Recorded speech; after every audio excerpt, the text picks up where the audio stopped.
What's happening, guys? Cap over here, and welcome back to the WPE, like the WPE League, as we sort of took a little week break just because of Canada Day and July the 4th falling on the same week, I guess, and people having obligations to sort of celebrate and whatnot.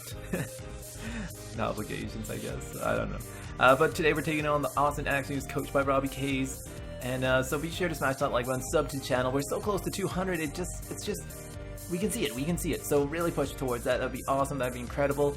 And yeah, we're doing it a bit different today just because we had a DC towards the end of the battle and we sort of recreated just for the end results, just because I was really curious in terms of what would have happened and what he would have done. So I was like, can we replay it? So thank you to Robbie Kays for doing that and, you know, sort of getting that shenanigans and something. So I can give you guys something to show, but I'll give you guys a little team builder first. The Pokemon that he could have brought in are Tapu Fini, Jirachi, Zygarde 50%, Dugtrio, Heracross, Emboar, Tornadus, Torkoal, Meloetta, Haunter, and Malamar. So he's got a pretty scary team. He's got a really good core of Tapu Fini, Jirachi, Zygarde 50%. That is a frightening core to deal with, and it's a pretty hard core to just deal with. He has trappers like Dugtrio, physical assaulters, which sounds like a weird sentence. He's got physical presence, there we go. That being like the Heracross and Emboar that just really shatter walls, and they do complement each other fairly well, both having the ability to take down like things like my Salamence, my Weezing, Florges. It has the ability to just break down those physical walls, so I was really scared of that. Something that I didn't really prep for is like the Meloetta and the Haunter, just because I figured those things might not come to this battle because I do have a Tyranitar, and Tyranitar sort of deals with Meloetta fairly well, unless it's a pirouette form, then GG on that one, because that is just brilliant. And Haunter, just because of so many different factors. Once again, Tyranitar is just such a good check to Haunter. And I was sort of scared of the Torkoal just because of my team's composition and how much it relies on, well, not sort of relies on, but just because how big of a threat Mega Metagross is, and Sun would be a good thing in this battle, so I was like, I think he's gonna bring Torkoal. But some key notes over here is he's got a fairly big weakness to rocks, and that can play a big role in this, just because rocks really wear down his team, and it breaks the Sash on Dugtrio, it breaks, well, it puts Zygarde in range for Ice Punch for the Mega Metagross to take it down 100%, even if it's got some investment in it. Jirachi, just because of the Earthquake, it can really do a lot of damage. Tapu Fini, if it's a defense variant, Meteor Mash actually does a lot of damage. Mega Metagross is busted. Like Emboar to Tornadus Eye, it just puts in a lot of work and puts everything in range for either Earthquake, Meteor Mash, or Ice Punch. So that was sort of something I sort of built my team around to let Mega Metagross really dominate this battle. So let's go through the team that I'm bringing in today. I'm bringing in a defensive Shaman because it's my only answer to Zygarde 50%. Even with the 1,000 arrows, it doesn't really do a lot of damage. Outrage still does a lot, but it's something that we can sort of handle, and I'm pretty sure it's a 3-hit KO after lefty, so we're sort of, you know, we're sort of dancing with the devil over there. If it's a Choice Bandit set, then definitely dancing with it. But pretty much we just got 3 moves for the coverage, and then Synthesis just to restore HP. I didn't opt for Leaf Seed just because I didn't think Tapu Fini would be a setup variant. A lot of my mons just put on a lot of pressure on it too, so I just decided, you know what, let's go for Earth Power just to hit a lot of those Steel types, those Torkoal types, those Emboar types. Dazzling Gleam just hits everything on his team. It doesn't allow things like Heracross to come in for free or Zygarde to come in for free. Even if it's Dragon Dance, we put it in range where Mega Metagross or Keldeo comes in and simply just finishes them on and whatnot. So I was pretty happy with the Shaman spread. Next up we have our El Capitan, our Mega Metagross. This is the Rock Polish variant. I ran a couple calcs and I just gotta put everything in range for Mega Metagross to actually just sweep.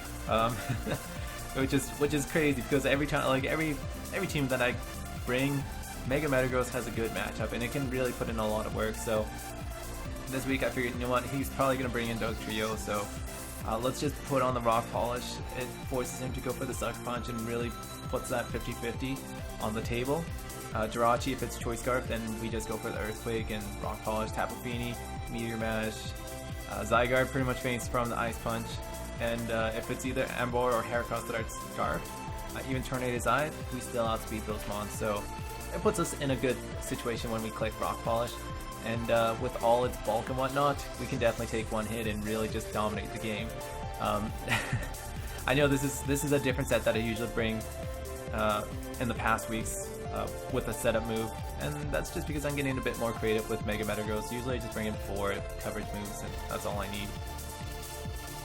We got little chaos over here with Electronium Z, Intimidate, Thunderfang, Roost, Dragon Claw, and Dragon Dance. I figured, you know what? Let's get rid of Tapu Fini. Tapu Fini is the biggest threat to my team. Just because if you look at the composition, it doesn't match up well. Mod's the only thing that really takes it on well, and even then I'm not so confident. So I decided, you know what? This thing is going to lure in the Tapu Fini, so let's take advantage of that. If I can get one DD Dance up, it is in range for a one-hit KO with the Electronium Thunderfang, or the Z Thunderfang. So that's something that I really want to see. It also checks on a lot of his physical threats. DD Dance, Zygarde, physical Jirachi, even with Ice Punch I believe it does like 50%, which is just incredible after the boost. Heracross does absolutely nothing, Ember does absolutely nothing. Even if it's Choice Bandit, it'll just KO itself, then you know we can sort of take advantage of that. And yeah, so that's something that this thing is just meant to draw on Tapu Fini, and that's something that I really wanted to do. Then we've got the Keldeo over here with the Choice Scarf. I was just looking at his team, and Choice Scarf Keldeo just puts in a lot of work. We have Hidden Power Grass just to hit Tapu Fini, Dugtrio. I don't want Dugtrio to have free turns where it can really dominate the game and potentially take down the Keldeo. So that's why I didn't opt for HP Electric to take on Tornadoes and whatnot. So it's Hidden Power Grass is not the best thing, but it doesn't allow Dugtrio to take advantage of, you know, Keldeo being stuck in this battle. Everything else is it just hits everything on his team. So Keldeo is just a good revenge killer at this point. Then we've got our Shucker Berry, Alolan Marowak with the Lightning Rod, Stealth Rock, Fire Punch, Shadow Bone, and Thunder Punch. Once again, just to learn Dugtrio, learn Zygarde, Jirachi with... does the Jirachi get Earthquake? I think it does. I'm pretty sure it gets Earthquake. And it just lures in those Earthquake mons too, so it could be something that, you know, we could change the game, but pretty much this mon's main job is to get up Stealth Rocks. Once it does, I'm happy about that. If it faints, so be it. If it takes down other mons, that's even better, but all it needs to do is just set up Stealth Rocks. It's also a pretty good check to the Jirachi thanks to its typing and whatnot. It's also a mon that just threatens it out thanks to Shadow Bone and Fire Punch. So I'm like, alright, that works out for me. I'm pretty happy about that. Uka Uka. Let's do that. And then this is a particularly interesting Floria set. So 132 special attack and 124 special defense. So this puts the range that it was meant to take on is the Tornado's Eye Sludge Wave, and actually do a lot of damage to it. Sort of, you know, if he fires off the Sludge Wave, it's doing about, I think, under 50%, even with the Life Orb, and that's damage that I was willing to live with, and sort of, you know, I'm okay with that. I'm absolutely fine with that. So this is my only real check to the Tornado's Eye, just in case it does come in, to the Tapu Fini, to the Torkoal, just to those mons to really dominate that game. And it also allows me to wish past onto things like Keldeo, Mega Metagross, Salamence, Shaman, even the Alolan Marowak, just because, just in case if he wants a rapid spin, Torkoal would have to put itself in a position of 50-50. I do have the Shucker Berry on it, so it's sort of, you know, it's a lot of mind games in terms of that. So there is a lot of thought put into this team, even though this team, it is 1-6, the Austin Axews. I wasn't going to take this team lightly, because I've dealt with my... these are the teams that have nothing to lose, and they can throw in the craziest things, and that's where it gets pretty scary. That's where it gets pretty scary. So let's get into the battle. Alright, so this is where we last left off. The reason why I'm at +4/+4 is because I want him to take down my Salamence. We DC'd when I clicked the Thunder Fang and he clicked the Ice Punch, and I just wanted to put Jirachi in range of the Earthquake to 100% KO it, so that's why this sort of scenario happened. And there was a lot of cool things that happened in between, like when we DC'd. He brought in a Sludge Wave Zygarde, which was pretty cool. He brought in what I imagine to be a especially offensive Tapu Fini. I don't know if it was specs or choiced in some way, but it was a pretty cool set and it put in a lot of work. I actually got my Z Thunderfang off on the Tapu Fini, and it actually does a lot of damage. We were doing this recreation and it actually knocked off Tapu Fini at 88%, so I was like, dang, that is a lot of power. So that was pretty cool to see. And yeah, like turn 1, I actually missed my Hydro Pump too, so that was sort of sucky on the Torkoal, and I was like, oh boy, that's how this battle is gonna be. That's how this battle is gonna be. But let's get this going on. I feel like I've blabbed a bit too much. There we go. And we're gonna see this Jirachi drop my little chaos over here with my +4 Salamence. So at this moment, I'm like, all right. I saw Iron Head, I saw Zen Headbutt, and I saw Ice Punch. I'm like, no way can he KO a fully healed or full HP Mega Metagross with either of those moves. He would literally have to flinch me to death or show off his last move, at which point if he is Thunder Wave, I'm going to go for Rock Polish like 3 or 4 times. After that, it's just like, oh.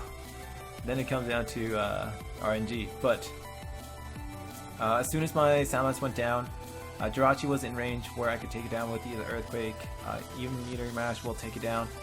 I am adamant, so this means that since Zygarde took a bit of damage from Stealth Rocks earlier on and Dugtrio took Stealth Rock damage, the potential slash is broken, so I'm like, alright. Now it's time for Mega Metagross to come in and put in the finest. I'm going to go for Rock Polish, outspeed everything on his team, including the Dugtrio, and this is where I'm like, alright, this is what I wanted, this is what we set the whole game for the outcome to come into. Dugtrio can come in, go for the Sucker Punch, no problem, we easily eat that up. We're a bit more bulkier than normal, and Ice Punch will easily take this Mon down. Zygarde will come in, it is at 80%, Ice Punch is 100% carrying this Mon, and I see the Life Orb, so does not have the Yachi Berry, and pretty much that's it. That's why I wanted to go more in depth into the team builder. I really wish you guys could have seen the whole build up towards Mega Metagross coming in towards the end of the battle, because it was something that I was planning throughout the whole battle. I was like, alright, Mega Metagross can come in and actually just finish off this game once certain mons got to a certain point.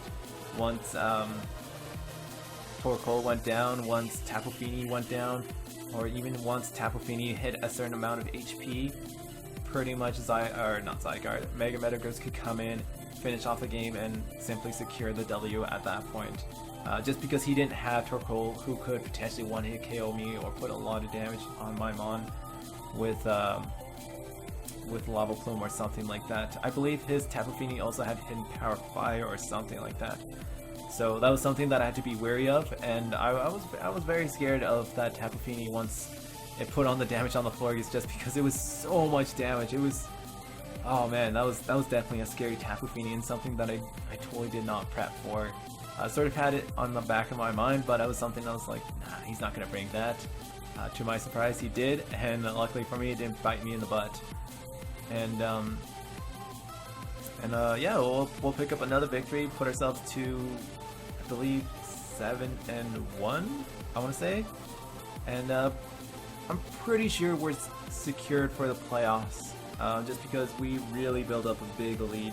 We're going to be taking on some different opponents as opposed to the past couple weeks. We had a couple people that dropped out and a couple people that filled in, so we're going to be taking on the Boston Silk Scars, we're going to be taking on the Battlefield Toracats. Next week we're going to be having our rematch with the Tampa Bay Luxrays.